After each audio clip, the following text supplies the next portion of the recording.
Bismillahirrahmanirrahim. Alhamdulillahirabbil alamin wa sallallahu ta'ala ala sayyidina Muhammadin wa ala alihi wa sahbihi ajma'in. Nawaitu ta'allamu wa ta'lim wa tadhakkura wa tadhkir wa nafa'a wal intifa' wal ifadata wal istifada wal hatta ala tamassuki bi kitabillah wa sunnati Rasulillah sallallahu alaihi wasallam wa dalalata ila al khair wa du'a al huda abtu akrubihi wa thawabihi maradatihi ya arhamar rahimin. Ya arhamar rahimin ya arhamar rahimin. Rabbi shrah li sadri wa yassir li amri wahlul 'uqdatam min lisani yafqahu qawli. Allahumma la ilma lana illa ma 'allamtana innaka antal alimul hakim. Wa la hawla wa la quwwata illa billahil aliyil azim. Alhamdulillah.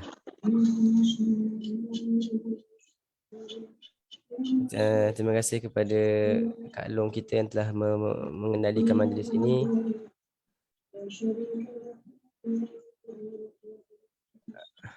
Baik. Alhamdulillah, kita memuji Allah Subhanahu wa taala, pujian kepada Allah Subhanahu wa taala yang telah memberi kita peluang sekali lagi untuk kita duduk pada majlis ilmu pada pagi yang mulia ini. Alhamdulillah. Sama-sama kita ingin mencapai redha Allah Subhanahu wa taala, mendapatkan rahmat Allah Subhanahu wa taala, berusaha dalam menambahkan ilmu agama kita, berusaha dalam menambahkan ilmu untuk mendekatkan diri kita kepada Allah Subhanahu wa taala. Sesungguhnya dengan menuntut ilmu itulah satu-satunya cara untuk kita mengenal Allah Subhanahu wa taala. Maka insya-Allah pada pagi yang mulia ini kita akan sambung perkongsian kita pada membicarakan tentang rukun-rukun wuduk, yang mana pada kelas yang lepas sebelum hari raya itu kita dah bincangkan bahawasanya ada 6 rukun wuduk, yang mana kita dah bincangkan tak silap saya sampai ke rukun yang ketiga. Sampai ke rukun yang ketiga, iaitu membasuh tangan hingga ke siku. Jadi kita ulang sajalah. Yang pertama adalah rukun daripada rukun wuduk adalah berniat. Niat yang kita dah bincangkan bahawasanya niat itu adalah sekadar lintasan hati. Sekadar kita lintaskan dalam hati kita apakah perkara yang kita nak lakukan. Apakah ibadah yang sekarang kita berdepan dengannya. Lintaskan dalam hati sahaja, dan niat itu bukan berbentuk suara, bukan berbentuk huruf. Dia hanyalah lintasan dalam hati, tidak ada suara, tidak ada huruf. Dia hanyalah kita lintaskan dalam hati kita perkara apa yang kita nak lakukan. Tapi niat dari segi syarak adalah perkara yang kita lintaskan dalam hati kita bersertaan dengan perbuatan. Dia kena sertakan dengan perbuatan pertama, iaitu membasuh muka. Maka dalam masalah wuduk ini kita perlu niat, wajib kita niat ketika mana? Ketika kita sampaikan air ke muka kita, kerana muka adalah rukun yang pertama dari segi rukun perbuatan. Kerana niat tu rukun juga, tapi dia rukun perbuatan hati. Tapi perbuatan anggota ialah membasuh muka, maka perbuatan hati kena sertakan dengan perbuatan anggota dalam waktu yang sama. Baik, kita dah bincangkan masalah niat pada kelas yang lepas. Begitu juga kita dah bincangkan rukun yang kedua, iaitu membasuh muka, dan kita dah bincangkan di mana had areanya muka. Bermula daripada tempat tumbuh rambut sehingga ke dagu, itu dari segi panjangnya, dari segi lebarnya daripada hujung telinga ke hujung telinga. Dan segala perkara-perkara yang berada di had area muka dari segi bulu ataupun kulit ataupun apa-apa tambahan daripada badan kita, wajib disampaikan air sampai ke akarnya. Kecuali bagi seorang lelaki yang berjanggut ataupun berjambang yang tebal. Tebal-tebal macam mana tebal tu? Sehingga tak nampak warna kulit dia ketika mana kita duduk dalam majlis berbicara bersamanya. Okey? Itu rukun yang kedua. Baik, insya-Allah. Jadi hari ini kita masuk kepada rukun yang ketiga. Rukun yang keempat lah tadi. Rukun yang ketiga. Rukun yang ketiga adalah membasuh tangan. Basuh tangan dah bincang juga kan Kak Long kan? Dah settle kan? Rukun yang ketiga baru masuk rukun yang ketiga. Tangan belum. Tangan belum dulu. bincang. Baru Okey. sampai muka. Betul. Baik. Jadi kita akan masuk kepada rukun yang ketiga. Rukun yang ketiga selepas kita membasuh muka, maknanya sekarang ni kita dah mengangkat hadas yang kecil di kawasan muka kita. Di kawasan muka kita. Di kawasan tangan, kepala dan kaki belum lagi terangkat hadas kerana kita belum membasuhkannya. Dikatakan para ulama mengatakan kenapa Allah Subhanahu Wa Taala meletakkan 4 rukun ini. Muka, tangan, kepala dan kaki, kerana itu adalah anggota pertama yang mana Nabi Adam alaihissalam menggunakan anggota-anggota tersebut untuk, maknanya ketika mana dia buat kesalahan dalam syurga. Ketika mana dia buat kesalahan makan buah khuldi itu, dia menggunakan 4 anggota itu. Mula-mula dia palingkan wajahnya ke pokok khuldi. Ke pokok khuldi yang mana Allah larang dia untuk pergi dekat dengan dia. Allah larang Nabi Adam, wala taqraba hadhihi syajarata. Janganlah kamu berdua dekatkan, pergi dekat dengan pokok ini. Mula-mula dia paling dulu. maka memalingkan wajahnya ke pokok itu pun dah kira kesalahan. Maka Allah suruh kita membasuh muka. Kemudian basuh tangan pula kerana dia mencapai buah tersebut dengan menggunakan tangan.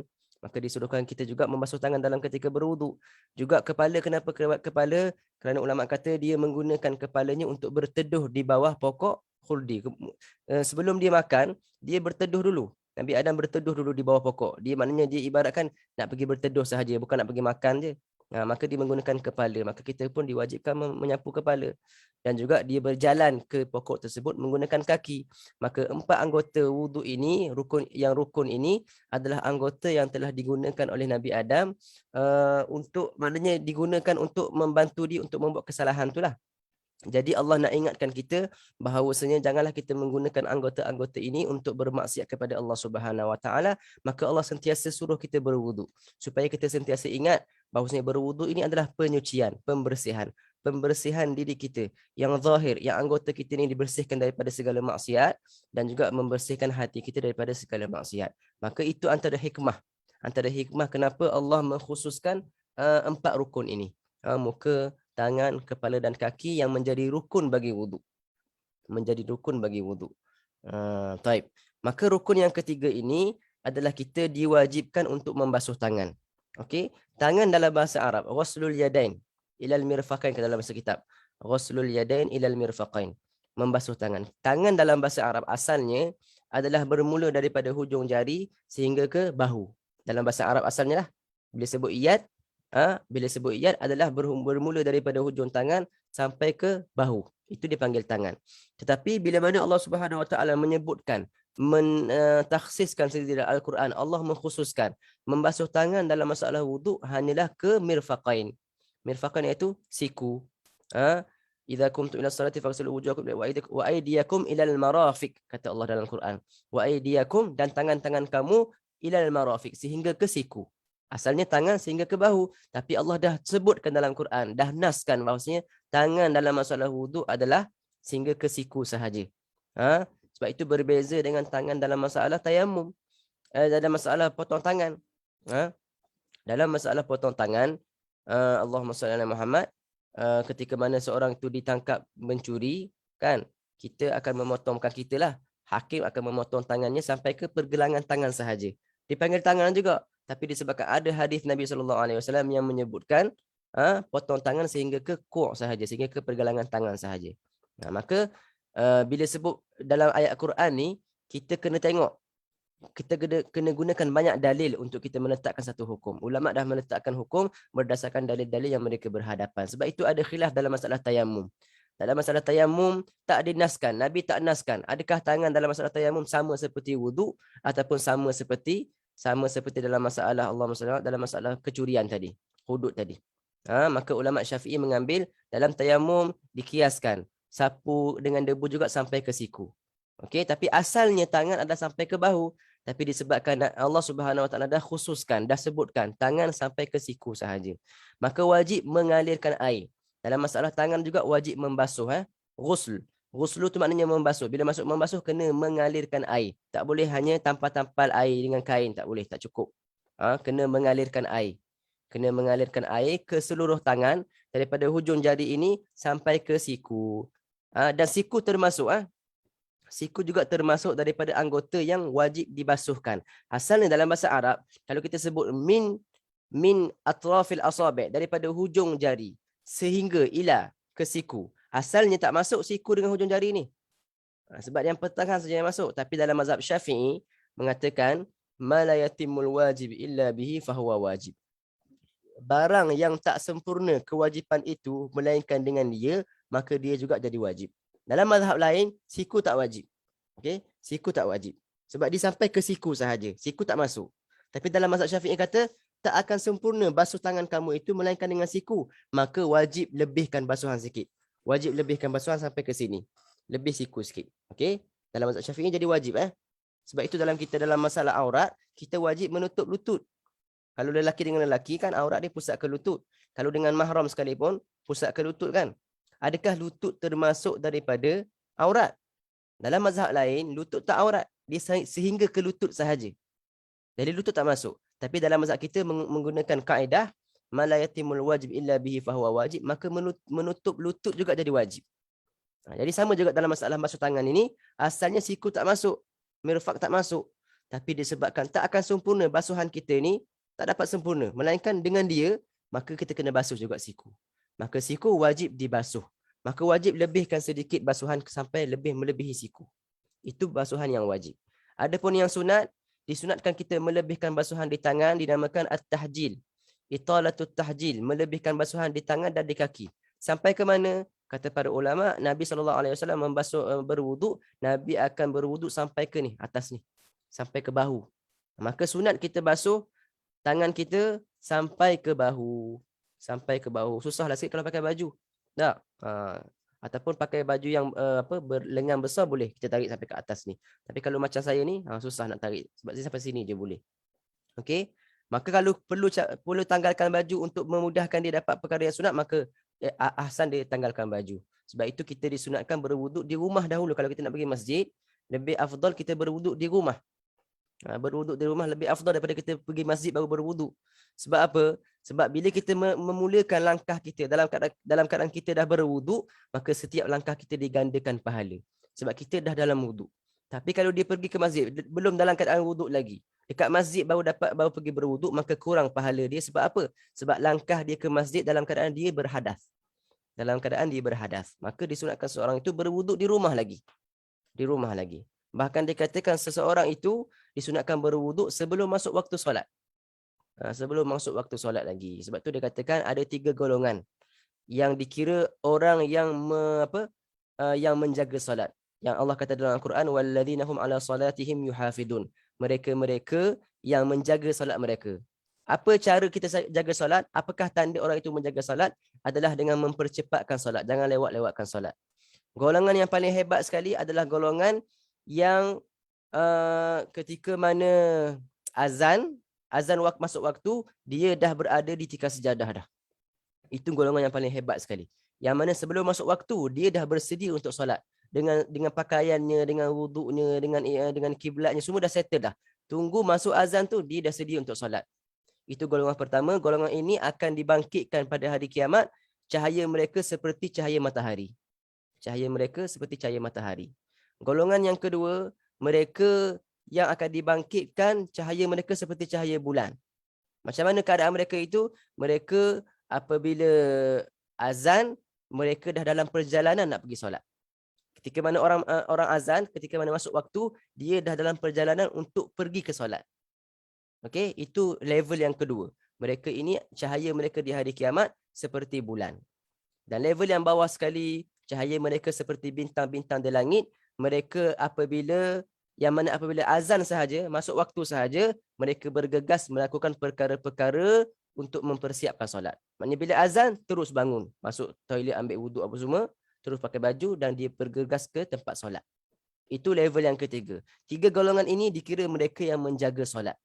Menjaga solat. Maknanya tergolong daripada golongan orang-orang yang berjaya yang Allah sebutkan dalam Al-Quran, qad aflahal mu'minun alladzina hum fi salatihim yuhafizun.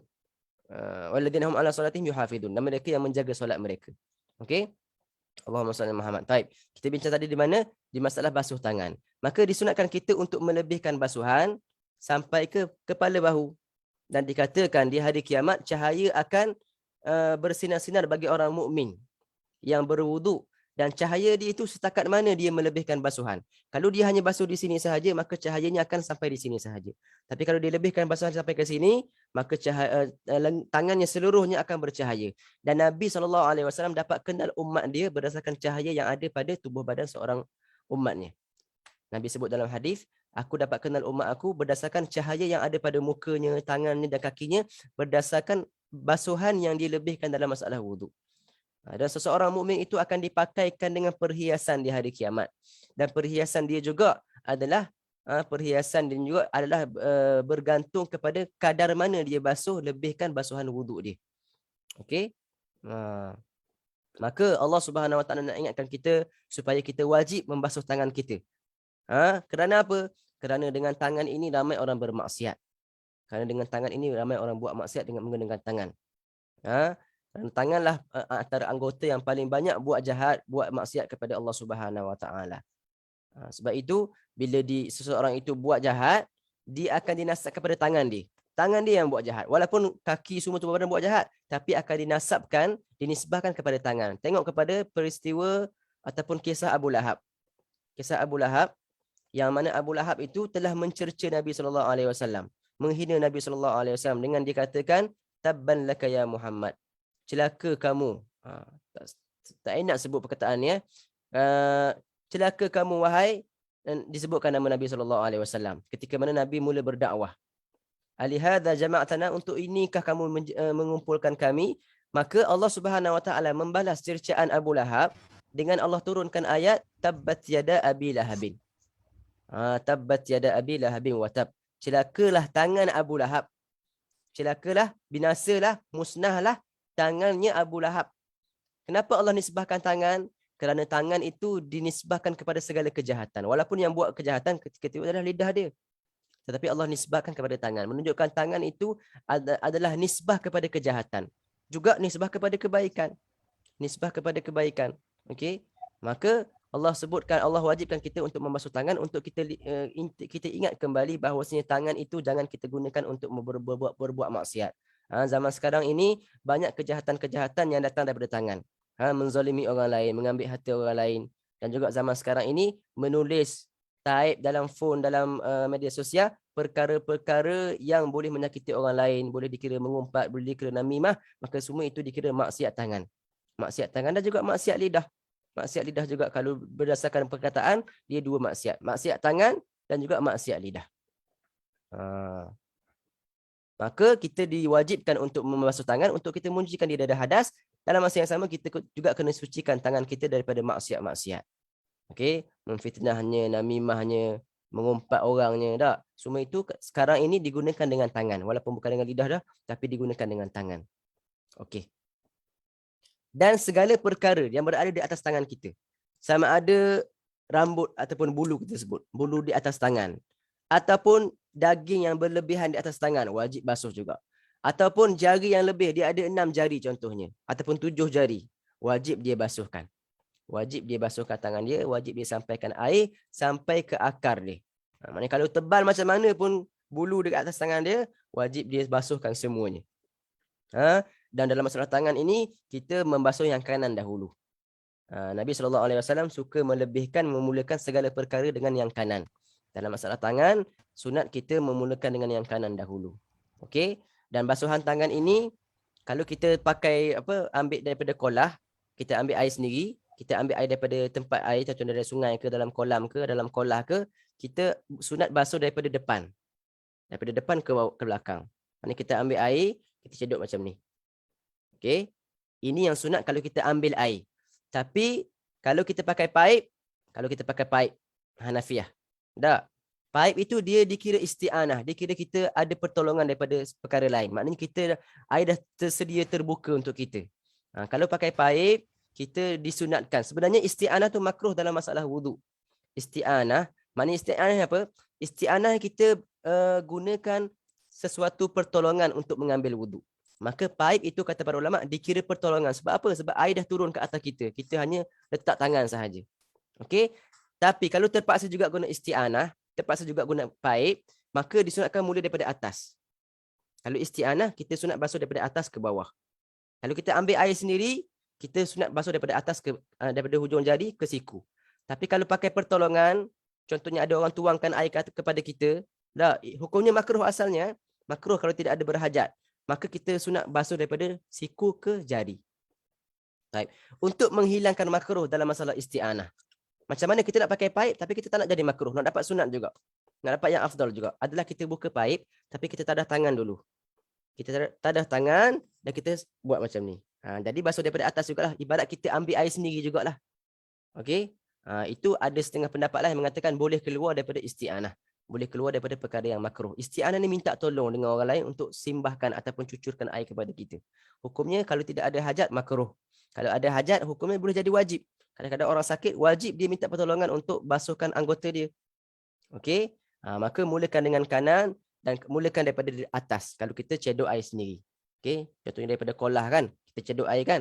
Jangan ambil cebok tu kita buat macam ni. Tak sunat macam tu. kita buat daripada hujung jari. Ambil tangan sendiri dan sapukan. Air selagi mana berada di atas anggota kita tak dikira musta'mal. Air mutlak selagi mana berada di atas anggota kita. Kita dah bincang sebelum air mutlak kan. Air musta'mal dengan air mutlak. Kalau kita selagi mana dia berada di atas anggota yang kita sapukan.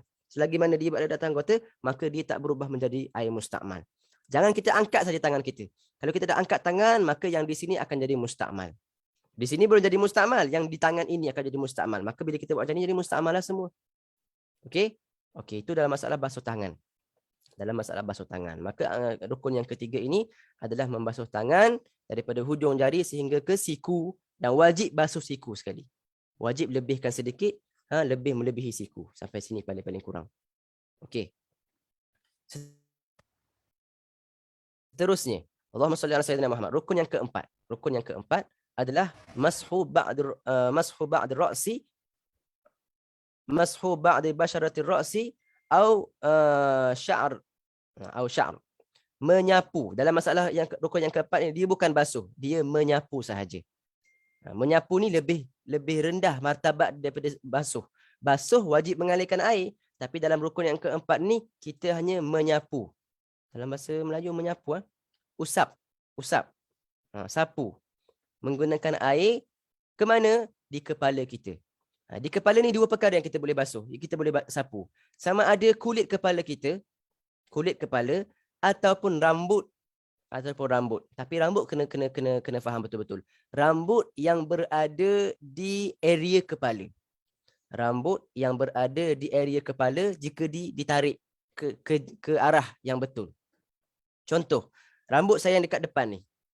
Kalau katalah panjang rambut tersebut, saya tarik sampai ke bawah. Okey? Kalau saya basuh yang dekat part bawah ni, tak sah lah. Sebab rambut itu, walaupun dia rambut daripada area kepala, tapi dia dah keluar daripada area kepala. Yang sahnya, yang betulnya, kita sapu rambut yang berada di had kepala, di area kepala. Tak? Okey. Maka kita boleh sapu sama ada kulit kepala memanglah dekat area kepala, tak ada kulit kepala duduk dekat hidung, tak ada. Kulit kepala tetap akan berada di area kepala. Tak ada masalah dari situ. Masalah rambut. Sapu kulit kepala ataupun rambut yang berada di area kepala. Kalau lelaki senanglah, kebanyakan rambut dia berada di area kepala kalau rambut dia pendek. Tapi kalau perempuan rambut yang panjang, dia tarik dekat bawah, dia sapu dekat bawah ni. Boleh ke? Tak boleh. Sebab rambut tu dah keluar daripada area kepala. Dia kena sapu rambut yang berada di atas area kepala ni. Tak? Yang berada di area kepala. Jika ditarik masih lagi berada di area kepala, maka boleh sapu di situ. Okey? Maka bagi lelaki, kalau pakai kopiah, belakang ni masih lagi dikira kepala. Belakang kopiah ni. Kalau kopiah dia bukan jenis yang tutup semua lah. Tak? Belakang ni masih lagi dikira bahagian kepala, maka boleh dia sapu sahaja di belakang ni.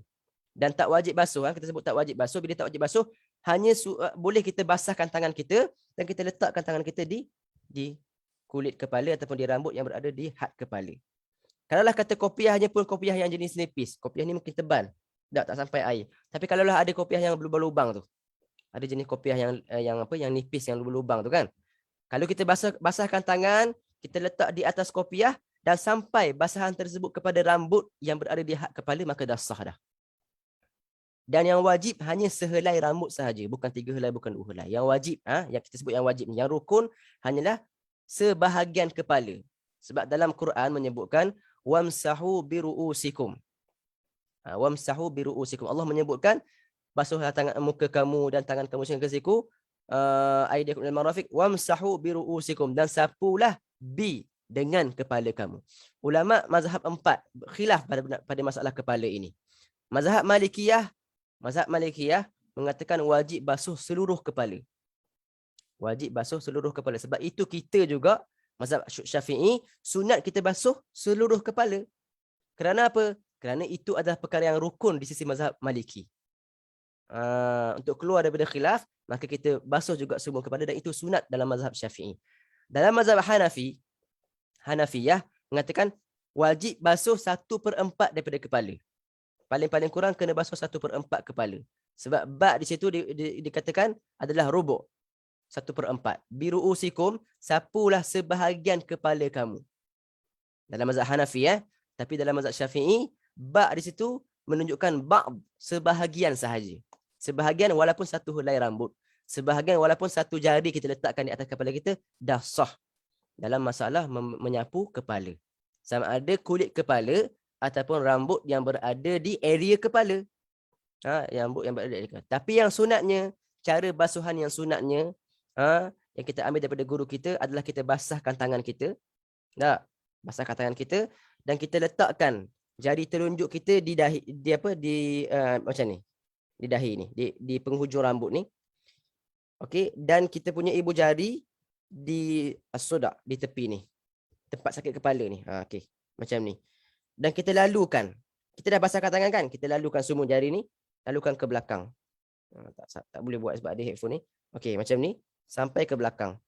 Okey, dah kembalikan sekali lagi. Itu satu kali basuhan. Satu kali sapuan. Dah wajib, cukup dah sebenarnya. Tapi yang saya tunjuk ni adalah kaifiat yang sunat. Cara yang sunat untuk kita basuh kepala. Sebab kita nak berwuduk sebiji macam Nabi SAW berwuduk. Maka sahabat, bila tengok Nabi berwuduk, sahabat menyebutkan semua perkara yang Nabi buat dalam keadaan wuduk. Nabi menyuruh kita solat seperti mana dia solat. Sallu kama ra'aitumuni usolli. Kata para ulama, kalaulah Nabi menyuruh kita solat seperti mana dia solat, sudah pasti kita juga disuruh untuk meniru segala ibadah Nabi SAW. Maka dalam wuduk, Nabi akan buat macam mana? Nabi akan letakkan jarinya, telunjuk di sini, dan ibu jarinya di tepi kepala ni, dan Nabi akan lalukan ke belakang. Bila sampai ke belakang, Nabi kembali balik ke depan. Itu satu kali. Dan kita sunat basuh sebanyak 3 kali. Itu yang sunat. Yang wajib cukup kita basahkan tangan, kita letak atas kepala, dah cukup dah. Kalau dah memang yakin air tersebut sampai ke kulit kepala ataupun sampai ke rambut yang berada di area kepala, dah cukup bagi mengesahkan dia punya rukun wuduk. Dah cukup bagi mengesahkan rukun wuduk. Okey? Maka itu rukun yang keempat adalah menyapu. Menyapu, mengusap dengan air. Mengusap kepala dengan menggunakan air. Okey? Maka sunat kita membasuh seluruh kepala dan caranya macam tadi. Caranya. Taib, kalau orang tu dia tak sapu, dia basuh terus. Dia ambil kepala dia letak bawah paip. Paip hujan shower kan dia letak terus ke bawah paip air tu. Boleh ke tak boleh? Kalaulah kita kata tak wajib basuh, maka basuh juga sah lah. Cuma tak afdal. Tak afdal kita membasuh. Afdal hanya sapu sahaja. Kita ambil kaifiat yang Nabi buat sahaja. Dia kata kalaulah sapu sunat wajib, maka basuh lebih banyak air. Tetapi tak afdal. Tapi sah. Dari segi sahnya sah kalau kita sapu, kalau kita basuh sekalipun kepala kita, tak ada masalah. Okey. Kemudian Allahumma salli ala Muhammad, sebelum kita masuk kepada rukun yang kelima ini, ulama menyebutkan sebab banyak orang keliru membasuh telinga, menyapu telinga dengan air. Adakah dia adalah rukun? Bukan. Ramai orang faham yang bila saya mengajar, ramai orang sangkakan basuh telinga ni adalah wajib, rukun. Bukan, sebenarnya bukan. Sunat sahaja kita sapukan telinga dengan air. Sunat kita sapukan telinga dengan air. Dan bagi basuhan telinga ini, ada 15 basuhan sebenarnya. Ada 15 basuhan. 3 basuhan pertama adalah ketika mana kita basuh muka. Ketika mana kita basuh muka, kita disunatkan juga basuh sekali telinga kita. Sebab apa? Sebab ada pendapat yang mengatakan telinga daripada muka. Maka untuk keluar daripada khilaf, mazhab Syafi'i mengatakan sunat kita basuh telinga sekali ketika mana kita basuh muka. Kita basuh muka kan, kita lebihkan sekali untuk basuh telinga sekali. Sunat. Itu basuhan 3 yang pertama. Sebab saya kata dia ada 15 basuhan pada telinga. Yang pertama ketika mana kita basuh muka. Yang kedua ketika mana kita sapu kepala tadi. Sapu kepala tadi, sunat kita lebihkan sikit sekali dengan telinga sekali. Maka dah jadi 6 basuhan kan? 3 dekat muka, 3 dekat sapu kepala. Yang ke-9. Ini yang paling afdal sekali. Basuhan yang paling sunat, yang paling muakkad. Yang paling dituntut adalah kita, saya kena buang headphone ni supaya nampak. Kita basuh telinga dengan keadaan kita basahkan tangan kita. Dan kita letakkan jari telunjuk dalam telinga. Dalam lubang telinga tu. Dan kita gosokkan di, apa panggil ni? Telinga ni yang kat dalam ni. Yang ni. Okey, dan ibu jari kita duduk di luar. Dan kita gosokkan daripada bawah ke atas. Macam ni. Sebanyak 3 kali juga. Ini basuhan yang paling dituntut. Kalau tak nak buat 15, yang 3 ni jangan tinggal. Yang 3 yang ni, yang ketiga ni. Iaitu basahkan tangan kita semua. Ataupun basahkan 2 jari saja sebenarnya. Basahkan 2 jari. Yang jari tunjuk dekat dalam telinga, kita gosokkan begitu. daripada dalam keluar, dan ibu jari daripada luar ke dalam. Okey, daripada luar ke dalam. Mungkin masing-masing dah tahu dah cara dia lah. Okey, itu yang ke-9. Ada lagi ditambahkan lagi, ulama mengatakan sunat kita basahkan tapak tangan kita. Lepas kita buat yang tadi, basahkan tapak tangan, kita buat macam ni. Basahkan lagi 3 kali juga. Itu yang ke-12 sampai ke-12. Yang terakhir sekali, kita basahkan kelingking yang kita masukkan dalam hujung lubang telinga tu. 3 kali juga. Setiap kali basuhan pakai air yang baru. Pakai air yang, jangan pakai air yang sama. Okey? Maknanya sesempurna basuhan telinga ada 15 kali basuhan. 15 kali basuhan. Tapi kalau tak nak buat 15 pun, paling-paling kurang jangan tinggalkan yang 3 tadi. Yang basuh macam ni. Yang letak jari telunjuk dekat dalam, ibu jari buat dekat luar. Yang itu jangan tinggal. Okey, kalau tak nak buat 15 pun, buatlah yang kita mampu. Tapi kalau orang yang menjaga sunat Nabi SAW, orang yang menjaga wuduk dia akan buat ke 15 basuhan telinga. Dan setiap perbuatan dia tak akan sia-sia. Akan diberikan ganjaran pahala oleh Allah Subhanahu Wa Taala. Dan dia akan mendapat pahala ittiba' Nabi SAW, ikut Nabi SAW. Dan nak dapat cinta Nabi, sudah pasti kena ikut Nabi SAW. Sekadar mana kita mengikut Nabi SAW dalam perbuatan ibadah dia, sekadar itulah nilai kita punya cinta pada Nabi SAW. Okey? Dan ketika mana kita basuh kepala tadi, antara doa yang disunatkan kita baca, Allahumma salli Muhammad. Apa doa ketika basuh kepala? Tak ingat saya doa dalam Bidatul Hidayah. Tak ingat. Tapi doa ketika basuh telinga saya ingat. Okey? Ketika basuh telinga juga kita disunatkan baca doa. Allahumma ja'alni minal ladzina yastami'una al-qawla fayattabi'una ahsanah. Allahumma asmi'ni munadal jannah ma'al abrar. Ketika basuh telinga tadi yang 15 tadi, sunat kita bacakan doa. Kalau tak baca doa pun, niatkan dalam hati kita minta apa perkara yang kita akan baca ni. Yang pertama kita minta apa? Ya Allah, jadikan aku di antara orang-orang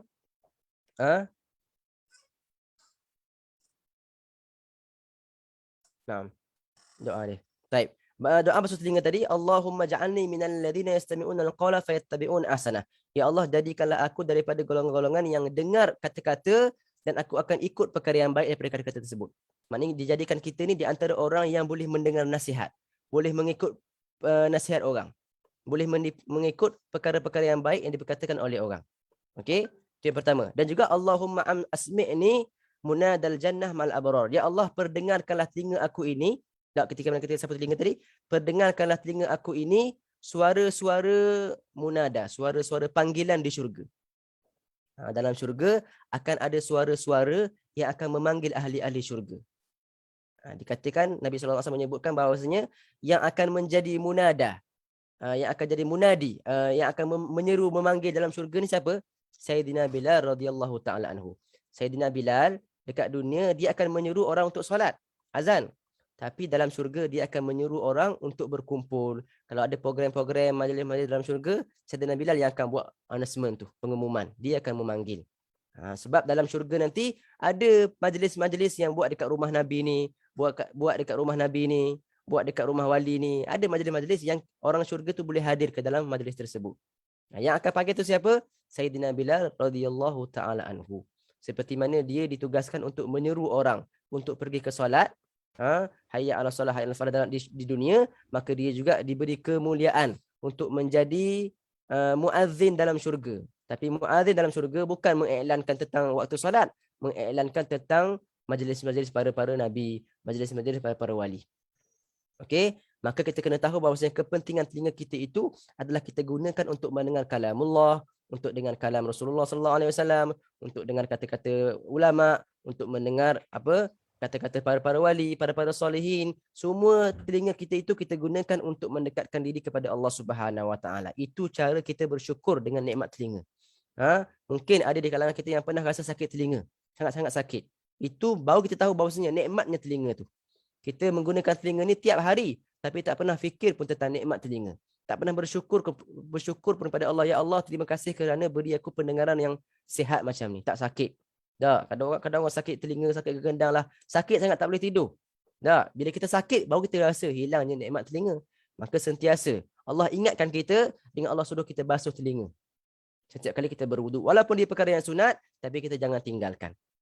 Okey, walaupun dia perkara yang sunat tapi jangan tinggalkan. Setelah kita membasuh telinga dengan 15 kali basuhan tadi, kalau tak nak buat pun buat yang paling kurang yang 3 tadi pun, okey. Ada pendapat yang mengatakan sunat kita menyapu leher kita yang belakang. Raqabah, menyapu leher. Dalam mazhab kita sebenarnya kebanyakan ulama Syafi'i mengatakan tak sunat. Tak ada dalil yang mengatakan sunat basuh leher. Tetapi itu pendapat Imam Ghazali dan juga Imam Al-Baghawi. Imam Al-Baghawi dengan Imam Al-Ghazali mengatakan sunat kita sapu, selepas sapu telinga, kita sapu leher kita. Sapu leher kita. Allahumma salli Muhammad. Dan itu adalah perkara yang sunat dalam mazhab Hanafiyah. Dalam mazhab Hanafiyah memang mereka sunat basuh leher. Okey, dalam mazhab Syafi'i kata tak ada dalil. Kebanyakan ulama Syafi'i mengatakan tiada dalil pada kesunatan membasuh leher selepas basuh telinga. Tapi pendapat Imam Ghazali dan juga pendapat Imam Baghawi. Imam Baghawi dan Imam Ghazali juga mazhab Syafi'i. Tapi mereka berdua ni mengatakan sunat. Sunat kita sapu leher selepas kita sapu telinga. Dan juga ada doa juga Imam Ghazali menyebutkan doa. Ketika basuh leher baca apa? Allahumma fukka raqabati minan nar wal aghlal. Ya Allah, bebaskanlah leher-leher kami, tengkuk-tengkuk kami daripada neraka dan daripada rantai-rantai daripada neraka. Sebab di hari kiamat nanti akan dililit leher-leher orang kafir dengan rantai-rantai besi daripada api neraka dan diheret dia ke dalam neraka. Maka kita minta ketika mana kita baca, kita sapu leher tadi, kita minta, ya Allah, bebaskanlah raqabah aku. Bebaskanlah leher aku ini daripada api neraka. Dan disebutkan dalam hadis Nabi SAW bahawasanya Allah akan membebaskan hamba-hambanya. Allah akan membebaskan leher-leher hambanya daripada neraka dalam banyak tempat. Ada hari-hari yang mulia, waktu-waktu yang mulia yang Allah pilih hambanya untuk dibebaskan daripada api neraka. Dikatakan dalam bulan Ramadan, setiap malam dibebaskan seramai 100,000 manusia. Dibebaskan 100,000 orang mukmin daripada api neraka setiap malam bulan Ramadan. Ada riwayat kata 300,000, ada kata 100,000. Dan di akhir malam Ramadan, hari terakhir bulan Ramadan ataupun malam hari raya, di malam hari raya akan dibebaskan sejumlah semuanya. Maknanya daripada awal Ramadan, kalau kata 100,000, darab dengan 30 hari. Semua jumlah itu ada pada malam terakhir Ramadan. Ada kata malam terakhir Ramadan, ada kata malam hari raya. Maknanya sangat-sangat ramai yang Allah akan bebaskan leher-leher mereka daripada api neraka. Maksudnya apa? Dia akan dapat tiket, kamu tak akan masuk neraka. Sebab itu kita sentiasa menghidupkan malam hari raya, sentiasa menghidupkan malam-malam Ramadan supaya kita termasuk daripada golongan yang dibebaskan daripada api neraka. Allahumma ja'alna minhum, ya Allah, jadikanlah kami di kalangan mereka. Maka ketika kita sapu leher tadi, kita baca doa tadi. Ya Allah, bebaskanlah leher aku daripada rantai-rantai neraka. Baik. Tapi ulama mengatakan ataupun ada hadis yang mengatakan yang akan dibebaskan daripada neraka tadi semua orang tanpa kecuali. Tapi ada 4 golongan yang tak akan dibebaskan, yang tak akan diberikan ampunan oleh Allah Subhanahu Wa Taala. Walaupun orang lain semua dapat, dia tak dapat. Siapa tu? Yang pertama, orang yang minum arak. Yang kedua, orang yang derhaka kepada ibu bapa. Yang ketiga, orang yang memutuskan silaturahim. Yang keempat, orang yang bermusuhan sesama muslim. 4 golongan ini tak akan dapat tiket tadi. Walaupun dia duduk bersama dengan orang-orang yang dapat, dia tak akan dapat. Yang pertama, orang yang minum arak. Yang kedua, orang yang memutuskan silaturahim. Yang ketiga, derhaka kepada mak ayah. Yang keempat, orang yang bermusuhan sesama muslim. Maka itu bahayanya 4 golongan ini yang tak akan dapat pengampunan daripada Allah Subhanahu Wa Taala sehinggalah mereka berhenti dulu daripada melakukan maksiat tersebut, barulah dapat pengampunan daripada Allah Subhanahu Wa Taala. Maka kita sebutkan tadi rukun yang keempat adalah menyapu kepala. Okey, selepas sapu kepala kita sunat sapu telinga. Sapu telinga. Lepas sapu telinga ada qaul yang mengatakan sunat juga kita sapu leher kita. Iaitu qaul Imam Ghazali dan juga qaul Imam Al-Baghawi yang merupakan qaul dalam mazhab Hanafiyah. Okey, dalam mazhab Hanafiyah. Yang kelima, rukun yang kelima adalah kita membasuh kaki. Membasuh kaki. Wa arjulikum ilal ka'bain. Dan hendaklah kamu membasuh kaki kamu sehingga ke mana? Sehingga ke buku lali. Buku lali itu yang mana buku lali? Buku lali itu adalah apa? Tulang yang keluar di kaki kita. Tulang, saya tak boleh nak angkat kaki ni. Tulang yang keluar di kaki kita. Setiap orang Setiap kaki dia ada 2 buku lali. Sebelah kanan satu, sebelah kiri. Cek masing-masing ada tak? Kalau tak ada tu maknanya dia cacat lah tu. Setiap orang akan ada 2 buku lali. Maknanya setiap kaki 2 buku lali. Maknanya setiap orang akan ada 4 buku lali. 2 di sebelah kaki kanan, 2 di sebelah kaki kiri. Boleh cek masing-masing. Ada tulang yang lebih tu. Yang dia selari tu. Di tempat dia sama. Itu dinamakan ka'ab. Ka'abain. 2 buku lali. 2 mata yang keluar. Okey. Maka wajib kita basuhkan kaki sampai ke buku lali. Dan buku lali juga wajib kita basuhkan sekali. Maka lebihkan sedikit. Maka wajib lebihkan sedikit sampai lepas buku lali, barulah dikira sah dia punya basuhan kaki. Dan dalam masalah kaki, kita wajib membasuh, bukan menyapu air. Wajib membasuh sama dengan muka, sama dengan tangan. Sama dengan muka, sama dengan tangan. Maka setiap orang ada 4 buku lali. 2 sebelah kanan, 2 sebelah kiri. Basuhan yang wajib adalah kita lebihkan sampai melepasi buku lali kita. Maknanya sampai ke atas buku lali itulah. Okey. Ada pun basuhan yang sunat, kita disunatkan melebihkan basuhan kaki sampai ke mana? Sampai ke lutut. Sampai ke kepala lutut. Sunat basuh lutut sekali. Tapi jaga-jaga. Banyak yang kita lihat, kadang-kadang orang nak buat sunat sampai dia membuka aurat di hadapan orang. Okey, ini perkara yang kita kena tegur, bahawasanya sia-sia kalau kita melakukan sunat. Dia nak basuh kaki sampai ke lutut, sampai dia tunjukkan lutut kepada orang lain. Sedangkan lutut adalah aurat. Okey. Maka kalau nak basuh, boleh basuh tanpa kita membuka lutut, boleh. Boleh je kita basuh, kita alurkan dengan tangan kita tanpa kita selakkan kain kita. Kalau dia wuduk sorang-sorang dekat rumah tak ada masalah. Ini wuduk dekat surau ramai-ramai. Tak, orang tengok lutut dia. Maka dia nak buat sunat. Maka sia-sia kalau kita buat sunat, dalam masa yang sama kita buat perkara yang haram. Meninggalkan perkara yang haram adalah lebih utama daripada kita membuat sunat. Kena faham kaedah ni. Meninggalkan perkara yang haram lebih utama daripada kita melakukan sunat. Kalau kita nak buat sunat tu sampai kita kena buat haram, maka tinggalkan sunat tersebut. Basuh sampai ke betis sahaja contohnya. Kalau tak pandai sangat, basuh sampai ke betis sahaja. Sebab sia-sia kalau kita buat perkara yang sunat sampai buka aurat. Tapi yang sunatnya adalah basuh sampai ke lutut. Dan segala bulu-bulu yang berada di kaki, segala kotoran yang berada di kaki wajib kita tanggalkan. Bulu wajib sampaikan sampai ke dalam. Okey, segala daging yang lebih ke, jari keluar 6 ke, tulang keluar ke, wajib sampaikan air kepadanya, wajib basuh. Kotoran dalam kuku macam mana? Macam mana kalau ada kotoran dalam kuku kita dekat kaki ni? Saya dah sebut sebelum ni.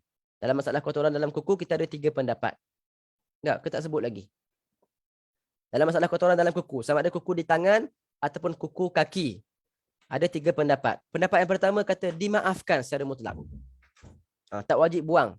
Dimaafkan secara totalnya dimaafkan. Itu pendapat yang sangat-sangat ringan. Pendapat yang kedua sangat-sangat berat. Tak dimaafkan semuanya. Wajib buang dulu, tanggalkan dulu segala kotoran daripada kuku kita. Pendapat yang ketiga merupakan pendapat yang pertengahan yang diamalkan, iaitu jika kotoran itu datang daripada diri kita. Contohnya kotoran dalam kuku kita yang datang daripada peluh kita, daki kita, datang daripada badan kita, maka itu dimaafkan. Adapun kotoran dalam kuku yang datang daripada perkara luar, contohnya dia kerja dekat bengkel ke, kerja berkebun ke tak, masuk tanah dekat dalam ni, maka itu tak dimaafkan, wajib tanggalkan dulu sebelum kita berwuduk. Sama saja hukum dia, kuku kaki ke, kuku tangan ke, sama saja hukum dia. Ada 3 pendapat dalam masalah kotoran dalam kuku. Baik. Dan kuku itu adalah perkara yang sunat kita potong. Sunat kita potong. Bila kita sunat potong? Bila dia panjang. Tergantung pada orang. Kadang-kadang orang tu 2 hari dah panjang lah kuku dia. 3 hari dah panjang lah kuku dia. Ada orang 2 minggu baru panjang. Tak? Panjang tu bila jadi panjang, bila dia dah lebih daripada, kalau kita tengok macam ni, dah lebih jari kita. Kalau dah lebih jari tu, dia kira panjang lah tu. Dan jangan lebih tak potong kuku sampai 40 hari. Segala bulu-bulu kita yang berada pada badan kita, makruh kita biarkan selama lebih daripada 40 hari. Dan kuku yang panjang adalah tempat membiaknya syaitan. Tempat duduk syaitan, kuku yang panjang. Orang tua sebut apa? Syaitan bergayut dekat situ. Betul. Ada hadis mengatakan syaitan berada di kuku-kuku panjang orang-orang mukmin. Bila syaitan dekat kuku kita, maka lebih mudahlah dia akan menghasut kita lebih mudah dia akan mengganggu kita. Maka orang Muslim yang menjaga adab, menjaga sunnah, kena potong kuku, jangan lebihkan selama 40 hari. Bila sunat potong, bergantung kepada orang tu. Kalau dia seminggu pun dah akan panjang kuku dia, maka setiap minggu dia kena potong. Ada orang kebiasaannya 2 minggu lah. 2 minggu baru panjang. Dan cara potong kuku pun ada cara yang diajarkan oleh Imam Ghazali. Ada beberapa kaifiah dalam cara memotong kuku. Yang saya amalkan bermula daripada telunjuk, jari telunjuk ke sebelah sini, belah kanan. Telunjuk jari tengah, jari manis, jari kelingking, baru lepas tu mula dengan kelingking belah kiri pula. Kelingking kiri, kelingking jari manis kiri tengah, telunjuk, ibu jari, dan diakhiri dengan ibu jari sebelah kanan. Itu masalah tangan lah. Masalah kaki bermula daripada kelingking kanan sampai ke kelingking kiri. Okey, itu cara pertama. Ada cara lain juga yang diajarkan oleh para ulama. Sebab saya tak amal, maka saya tak ingat lah. Saya amal yang tu, maka saya ingat yang saya buat sahaja. Baik. Allahumma salli ala sayyidina Muhammad. Kita kata tadi, sunat kita kerak kuku kita. Jangan biarkan. Walaupun kita kata ada pendapat yang kata dimaafkan secara mutlak tadi, tapi seharusnya kita potong kuku kita. Jangan lebihkan selama 40 hari. Sebab itu kalau kita tengok ada anak-anak muda yang jenis simpan apa? Satu jari dia panjang, dua jari panjang, kadang-kadang jari belah sini panjang. Kata Sayyidina Habib Umar, nak ikut siapa tu? Kenapa kamu simpan kuku? Kamu nak ikut siapa? Kamu ikut Nabi Muhammad ke? Kamu ikut Sayyidina Abu Bakar ke? Kamu ikut Sayyidina Umar ke? Kamu ikut siapa? Kerana kamu akan dibangkitkan dengan siapa yang kamu ikut. Kalau kamu ikut Nabi SAW, potong semua. Jangan simpan kuku. Itu perkara-perkara yang dilakukan oleh orang-orang kafir. Amalan-amalan orang kafir yang disimpan kuku. Kadang-kadang ada kita tengok anak-anak muda kita yang simpan kuku. Satu je simpan, yang lain semua potong, satu simpan. Satu tu yang kamu simpan tu untuk siapa? Siapa yang kamu ikutkan? Okey? Baik. Seterusnya, doa yang kita sunatkan baca ketika mana kita basuh kaki adalah Allahumma tsabbit qadami ala sirat yauma tadillu aqdami finnar. Ya Allah, tetapkanlah kaki aku di atas titian sirat di hari ramai ataupun banyak kaki-kaki tergelincir ke dalam neraka. Ya Allah, tetapkan kaki aku. Okey? Itu doa ketika mana kita basuh kaki kanan. Ketika basuh kaki kiri, Allahumma inni a'udzubika an tudhilla qadami ala sirat yauma tudhillul munafikin. Ya Allah, aku berlindung daripada kamu daripada tergelincirnya kaki aku di titian sirat, seperti tergelincirnya orang munafikin. Okey, itu doa-doa. Kalau tak boleh hafal doa pun, kita hadirkan doa tu dalam hati. Hadirkan maksud doa tu ketika mana kita berwuduk. Itu untuk apa? Doa tu tidak ada hadis, Tidak ada hadis Nabi SAW yang menyebutkan doa-doa tadi. Semua itu doa yang disebutkan oleh Imam Ghazali dalam kitab Bidayatul Hidayah. Tetapi tujuan doa itu adalah untuk apa? Untuk menghadirkan hati kita ketika mana kita berwuduk. Kalau kita berwuduk dan kita faham doa tersebut, barulah kita tahu tujuan kita basuh tangan, tujuan kita basuh muka, tujuan kita basuh kaki, apa yang kita nak fikirkan ketika mana kita berwuduk. Sebab kita sebut dah sebelum ini, siapa yang hadir hati di dalam wuduk, maka dia akan hadir hati dalam solat. Kerana wuduk adalah kunci bagi solat. Jika kuncinya betul giginya, maka boleh buka pintu. Tapi kalau kuncinya tak betul, tak khusyuk dalam keadaan wuduk, maka susah untuk khusyuk dalam solat. Maka kunci untuk khusyuk dalam solat adalah kita hadirkan diri, hadirkan hati ketika mana kita berwuduk, kita tahu apa yang kita buat. Kita tahu apa yang kita buat. Baik, itu rukun yang kelima, membasuh kaki berserta dengan buku lali. Okey? Rukun yang keenam adalah tertib. Tertib. Apa maksud tertib? Maksudnya kita melakukan ibadah bertepatan dengan apa yang ditetapkan oleh Allah Subhanahu Wa Taala.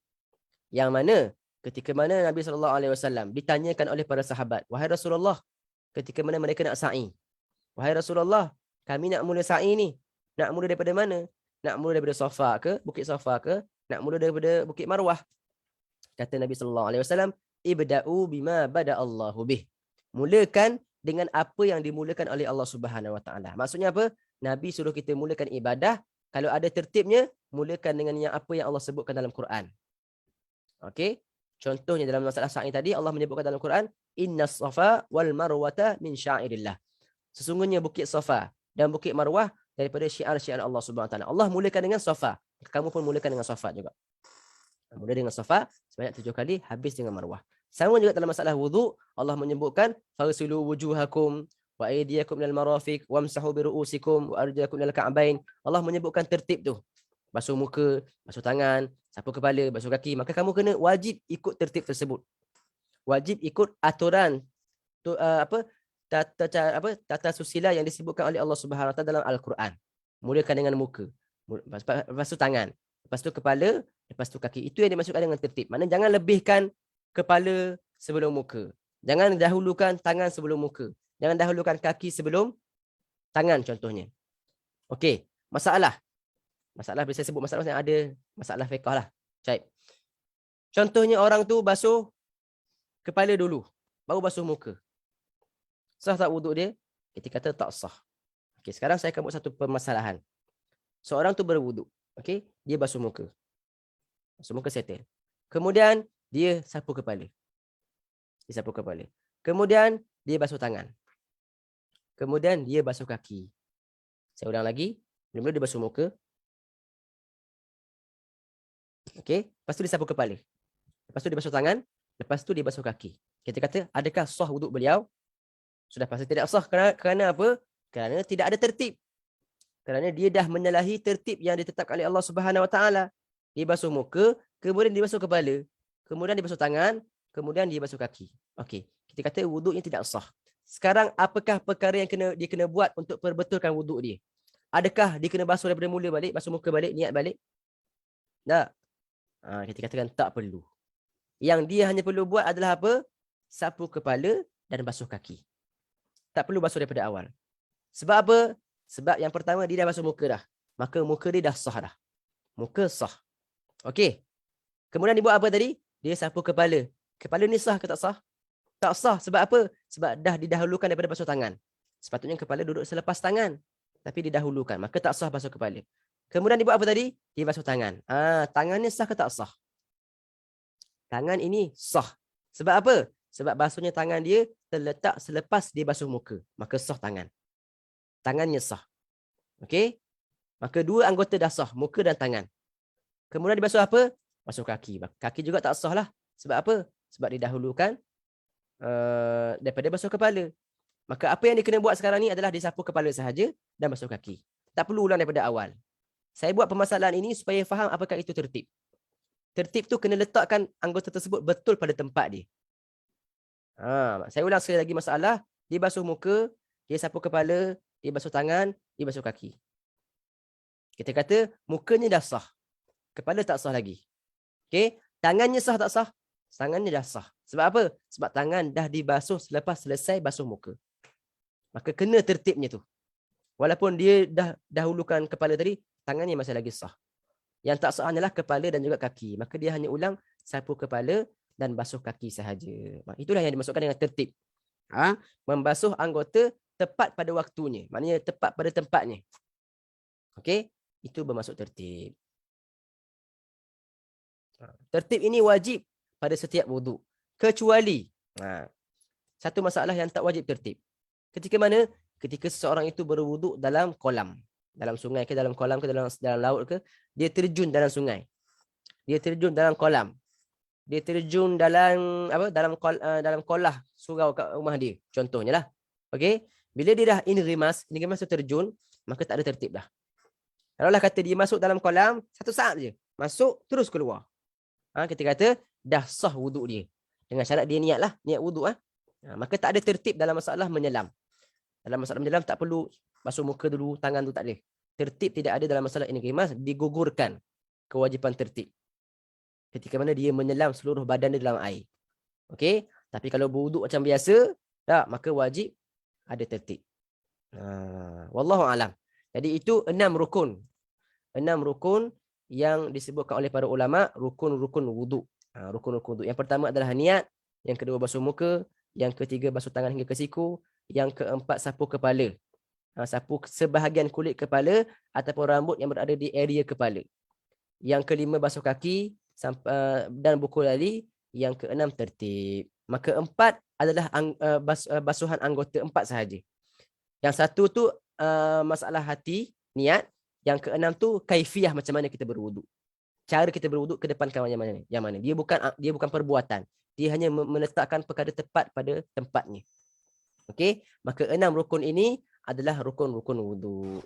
Jadi selepas ini insya-Allah pada kelas yang akan datang kita akan bincangkan tentang syarat sah wuduk dan juga perkara-perkara sunat dalam wuduk. Tadi saya ada sebutkan beberapa sunat wuduk, tapi kita akan sebutkan secara detail pada kelas yang akan datang, insya-Allah. Syarat sah wuduk dan juga sunat wuduk. Ada soalan tentang rukun wuduk boleh tanya. Wallahu a'lam. Alhamdulillah Ustaz, selesai membahaskan rukun wuduk, mengulang kaji rukun wuduk ya hari ini. So soalan muslimat akan catat di chat box, Ustaz boleh baca di chat box. InsyaAllah Ustaz, silakan. Faham ke Kak Long? Boleh faham ke? Ustaz insyaAllah faham. Muslimat kalau ada yang tak faham boleh tanya di chat box. Okay, ada soalan di sini, Ustaz, perkara sunat dalam wuduk boleh tidak tertib ke? Kebanyakan ulama fuqaha mengatakan yang sunat pun kena ada tertib dia juga. Yang sunat pun kena ada tertibnya juga. Okey? Contohnya ulama khilaf pada masalah siwak. Adakah siwak itu sunat kita bersiwak sebelum kita basuh tangan, pergelangan tangan, ataupun selepas kita basuh pergelangan tangan? Ulama khilaf masalah tu. Bila khilaf menunjukkan apa? Menunjukkan afdalnya kita ikut tertib. Okey, contohnya berkomor, dia buat berkomor bila selepas basuh kaki sana baru berkomor, maka tak dapat pahala pada berkomor. Sebab berkomor tempatnya sebelum basuh muka. Okey, maka perkara sunat pun kena ada tertib juga. Kena ada tertibnya, betul. Kalau tak tertib, tak dapat pahala sunat. Tak berdosa, cuma tak dapat pahala sunat. Sebab itu nanti bila kita bincangkan tentang perkara sunat, kita akan bincangkan sunat sebelum berwuduk, sunat ketika basuh muka, sunat ketika basuh tangan. Kita akan buat terus tertib dia. Sunat selepas berwuduk apa? InsyaAllah kalau ada masa panjang umur kita akan sambung perkara-perkara sunat dalam masalah wuduk. Ada soalan lagi?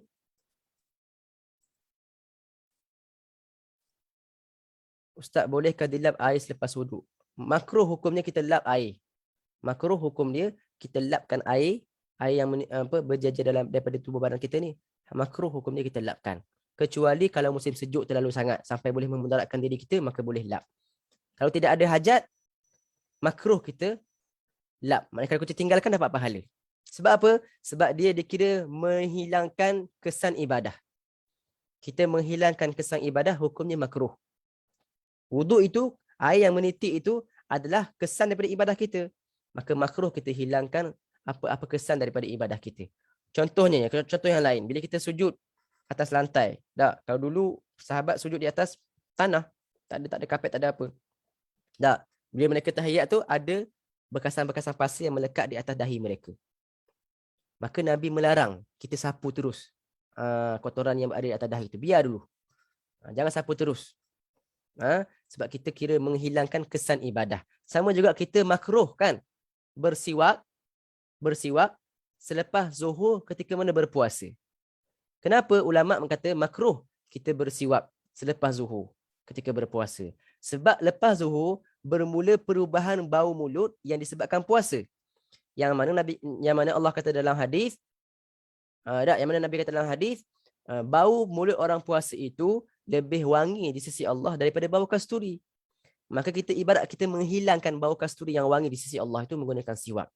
Okey, maka makruh itu nanti kita akan bincang dalam masalah siwak. Ada pendapat lain jugalah. Makruh kita, sebab apa makruh tu? Sebab kita menghilangkan kesan ibadah, kesan puasa. Bau mulut yang keluar disebabkan puasa, kita nak hilangkan pula dengan siwak. Maka hukumnya makruh. Samalah mengesap air di anggota badan selepas berwuduk adalah makruh, kecuali kalau boleh memudaratkan. Musim sejuk dekat Eropah sana, saya dekat Tarim dulu, kalau lepas ambil wuduk, kalau musim sejuk memang kena kesat. Kalau tak boleh jadi demam. Kena dengan kipas angin pula memang terus demam. Maka sekarang boleh kesat, bahkan boleh jadi wajib kalau memudaratkan. Boleh jadi wajib kalau memudaratkan. Kalau tidak ada hajat, hukumnya makruh. Ustaz, bagaimana wuduk bagi yang sentiasa berhadas? Contoh orang gastrik mudah keluar angin ketika berpuasa. Saya dah sebut sebelum ini, kalau orang tu dia dah masuk kategori daimil hadas, yang sentiasa berhadas, kita ada cara wuduk dia. Cara wuduk khas untuk orang yang daimul hadas. Contohnya orang yang sirih, yang sentiasa keluar angin, yang pertama. Ataupun orang yang sentiasa keluar kencing, salisil bol. Ataupun orang istihadah, perempuan yang keluar darah bukan darah haid, bukan darah nifas. Maka dia wajib solat kan? Maka wuduk dia yang pertama sekali saya dah sebut pada minggu lepas. Wuduk dia pertama tak boleh niatkan merangkak hadas. Dia hanya berwuduk niat sahaja aku berwuduk untuk membolehkan aku solat fardu. Itu yang pertama. Yang kedua, dia kena berwuduk selepas yang kedua dia kena tutup dulu. Kalau angin tak ada tutup lah. Okey.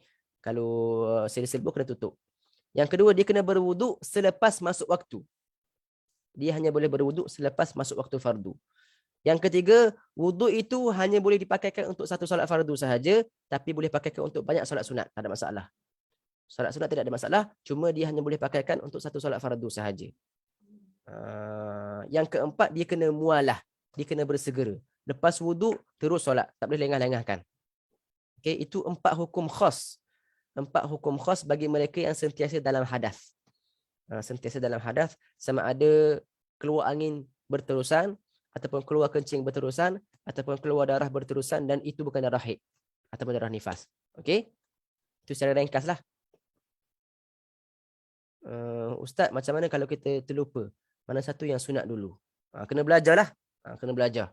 Kalau masalah tak tahu mana satu, kena belajar. Nanti kita akan bincang insyaAllah masalah yang mana satu sunat dulu. Bilakah waktu berkomor, bilakah waktu basuh hidung. Okay.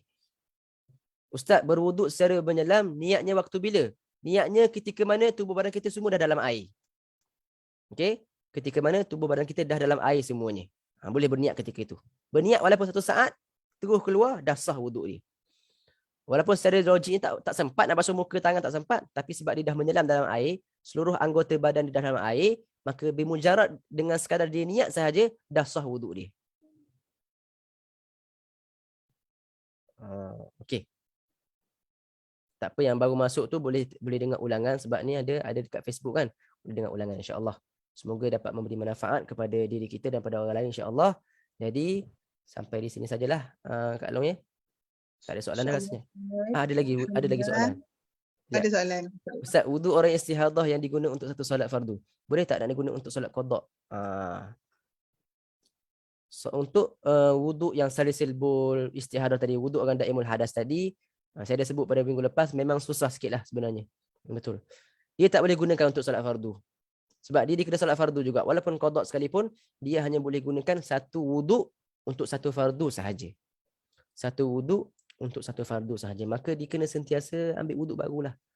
Agak susah. Saya tak tahu kalau ada qaul yang mengatakan boleh untuk solat qada, tapi yang saya belajarlah, wallahu alam, dia hanya boleh pakai untuk satu solat fardu sahaja, dan solat qada juga dikira solat fardu.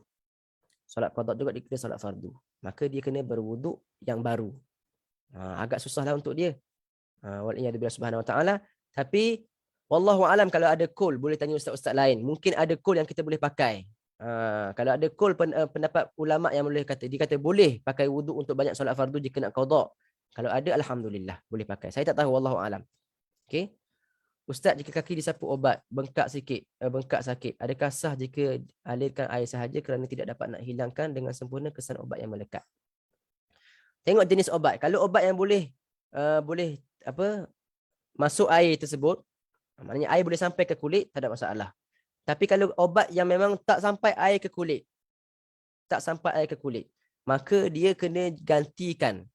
Maknanya wuduk tidak akan sah, maka dia kena gantikan dengan apa? Dengan tayamum. Dia kira jabirah lah tu. Dia kira ada tempat yang tak boleh kena air. Bila ada tempat tak boleh kena air, maka dia kena gantikan basuhan tempat tersebut dengan tayamum. Tayamumnya di mana? Tayamum bukan di kaki. Tayamum tetap di muka dan tangan sahaja. Okey. Tapi kalau jenis obat yang boleh lalu air, maknanya kalau kita alirkan air sampai ke kulit kita sebenarnya, itu tak ada masalah.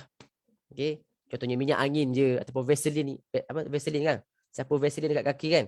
Yang nipis-nipis je tak ada masalah. Itu sampai air pada kulit. Okey? Sampai air pada kulit.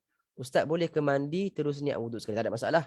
Kalau kita mandi terus niat wuduk. Mandi wajib ke? Kalau mandi wajib boleh. Kalau mandi biasa tak boleh lah. Kalau kita mandi wajib, sebenarnya dengan mandi wajib itu dah mengangkat sekali hadas kecil kita. Tapi kalau mandi biasa, nak niat wuduk, kena ada tertib jugalah. Kalau mandi bukan mandi wajib, mandi macam mandi harian dia, kemudian dia niat wuduk. Kalau mandi wajib tak ada masalah. Kalau mandi wajib tak perlu dah berwuduk. Sebenarnya. Sebab dengan mandi wajib kita mengangkat hadas besar.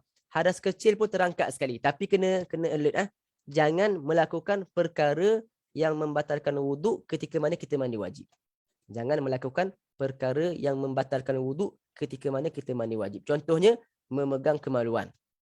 tengah mandi wajib, maka batallah wuduk dia sebab dia memegang kemaluan.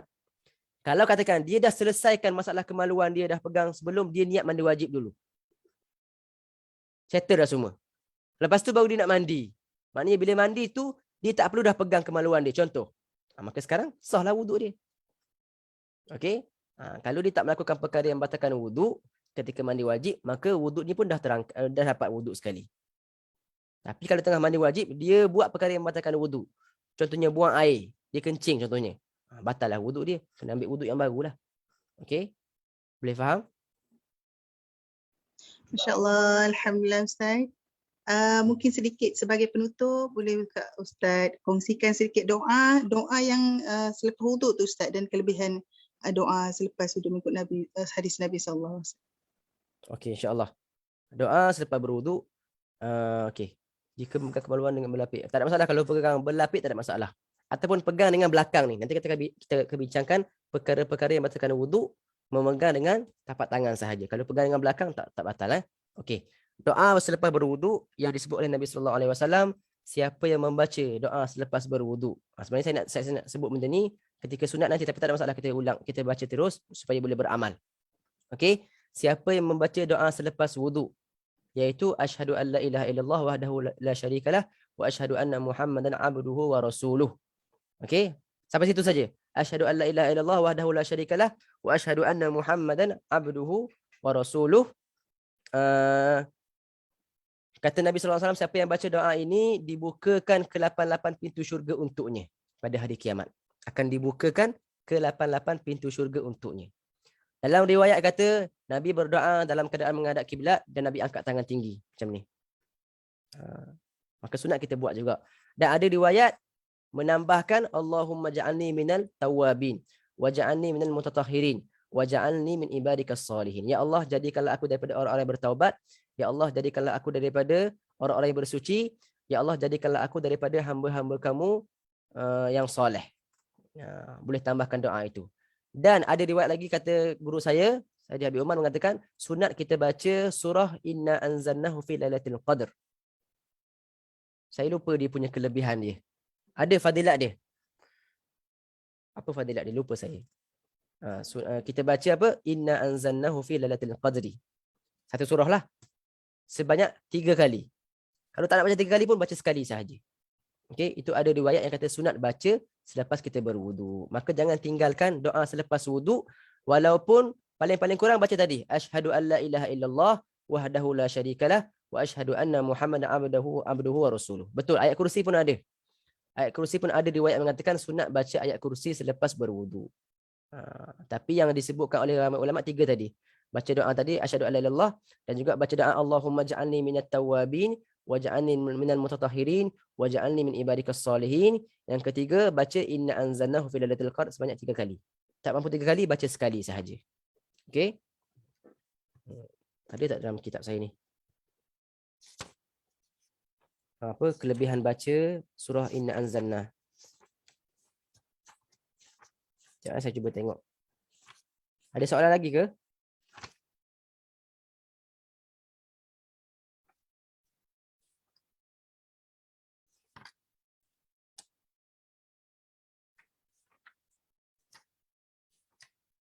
Ada soalan lagi ke? Tak ada, insya-Allah kita berhenti kat sini.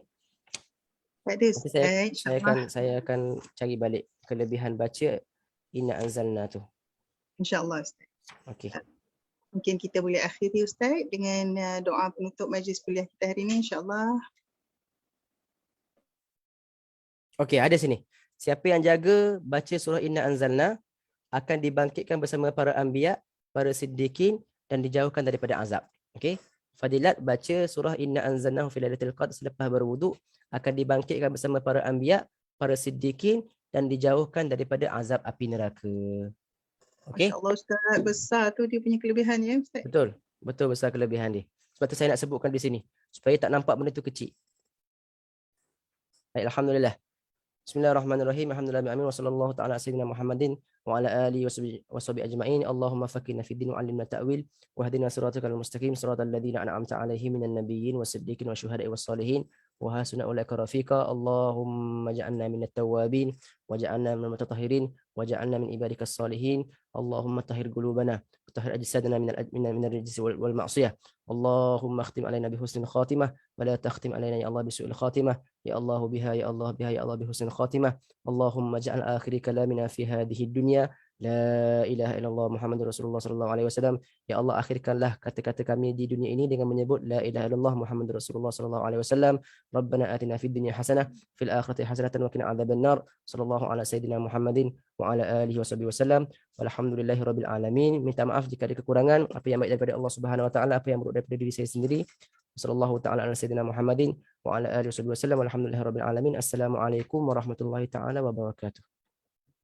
Masya-Allah, Waalaikumsalam warahmatullahi taala wabarakatuh. Terima kasih sekali lagi Ustaz, dan insya-Allah buat semua sahabat syurga boleh rujuk ya pada FB live kita sekiranya ada yang untuk review semula kuliah kita pada hari ini insya-Allah. Terima kasih Ustaz. Assalamualaikum warahmatullahi taala wabarakatuh.